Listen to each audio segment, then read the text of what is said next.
दोस्तों, हमारे चैनल गौतम बुद्ध में आपका स्वागत है। आप हमारे चैनल को सब्सक्राइब करिए। हम आपको बेस्ट स्टोरी गौतम बुद्ध के विषय में बताएंगे। आज की इस बौद्ध कहानी के माध्यम से आपको कुछ ऐसे तरीके पता चलेंगे जिसे आप धोखा खाने से खुद को बचा सकते हैं। दोस्तों, अक्सर आपने देखा होगा कि भावनात्मक रूप से कमजोर लोगों का लोग हमेशा फायदा उठाते रहते हैं। कभी न कभी हम सब ने देखा होगा कि अपने आसपास जो भी इंसान नरम दिल का होता है, यानी कि भावनात्मक रूप से दयावान होता है, वह बेचारा अपनी करुणा बस दूसरों की सहायता तो कर देता है, लेकिन बदले में उसे हमेशा धोखा ही मिलता है। दोस्तों, अब सवाल यह उठता है कि क्या एक इंसान को भावनात्मक नहीं होना चाहिए? क्या उसे दूसरों पर भरोसा नहीं करना चाहिए? दूसरों की सहायता नहीं करनी चाहिए? क्या दयावान और संवेदनशील होना कोई गुनाह है या फिर कोई गलती है? दोस्तों,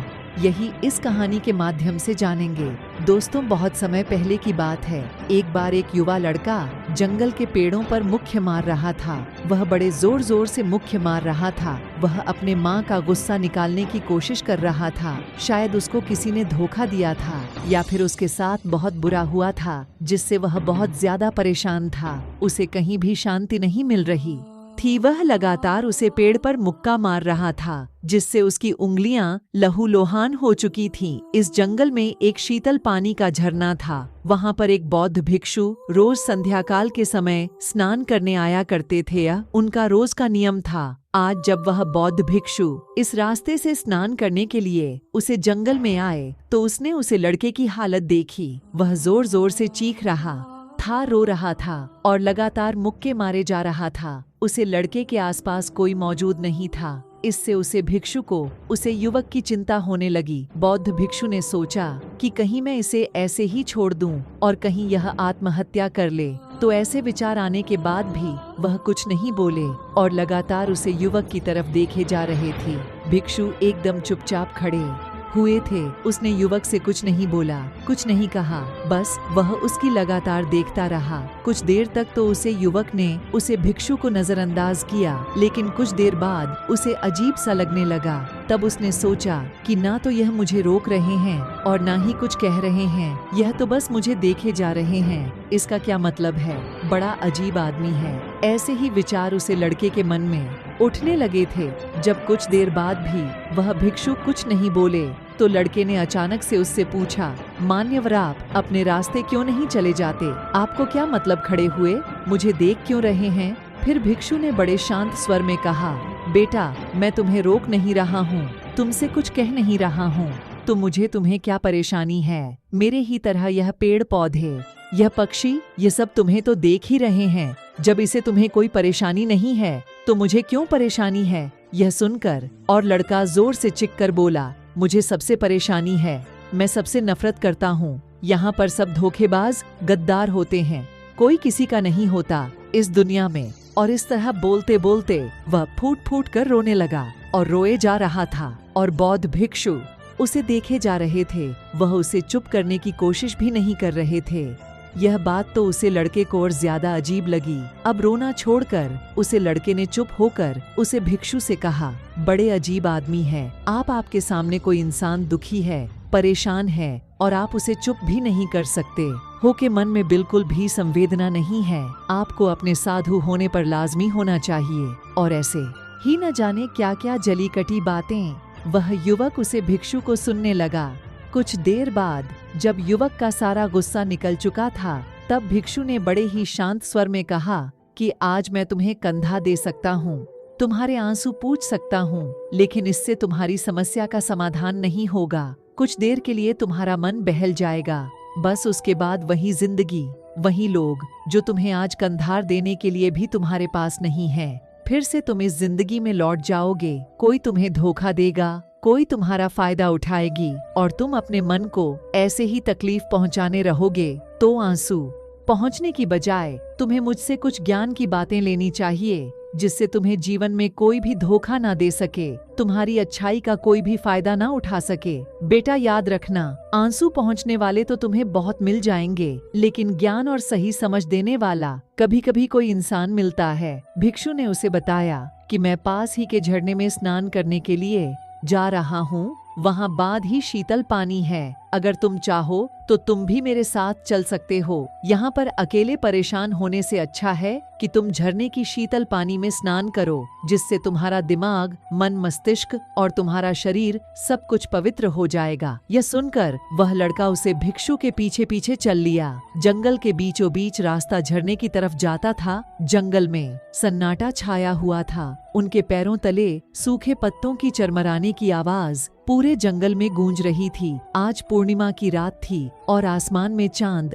अपनी उजली रोशनी उसे जंगल में फेंक रहा था। उसे रोशनी में दोनों उसे झरने की तरफ बढ़ते चले जा रहे थे। रास्ते में चलते चलते उसे युवक ने उसे भिक्षु से कहा, मान्यवर, आपकी जिंदगी मस्त है, आपको किसी चीज की कोई परेशानी नहीं है। क्या आपको पता है कि दुनिया में कैसे कैसे लोग बसते हैं? कितने धोखेबाज, कितने मुख्तार, और सबसे बड़ी बात, अपने लोग ही धोखा देते हैं जिसे हम प्रेम करते हैं, जिनको हम अपना मानते हैं। जब उन्हें से धोखा मिलता है तो कैसा महसूस होता है?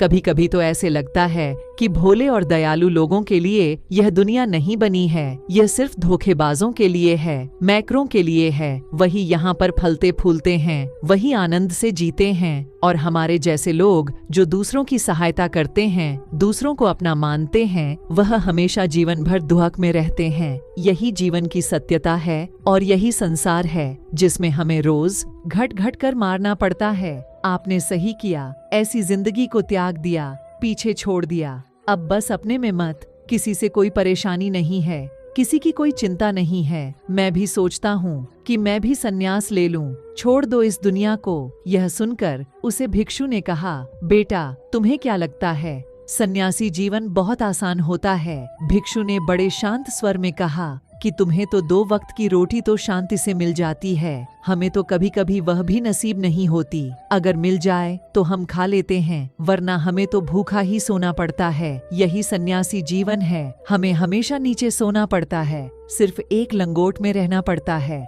चाहे कैसा भी मौसम क्यों ना हो। बेटा, यह सब तुम्हें आसान लगता है तो तुम भी सन्यासी बन जाओ। फिर युवक ने कहा कि आप कहते तो ठीक ही है, संघर्ष तो दोनों तरफ है, सांसारिक जीवन में भी और सन्यासी जीवन में भी। वैसे सांसारिक जीवन भी अच्छा है, वैसे सांसारिक जीवन भी अच्छा है, लेकिन तब तक जब तक घर परिवार में सुख शांति बनी रहे, धोखा ना मिले, हमारे लोग हमारा फायदा ना उठा, हमसे झूठ ना बोले, हमें धोखा ना दे, तो जीवन जीने का आनंद होता है, वरना तो जीवन नर्क हो जाता है। फिर भिक्षु ने कहा, देखो, सन्यास अपने मन से लिया जाता है।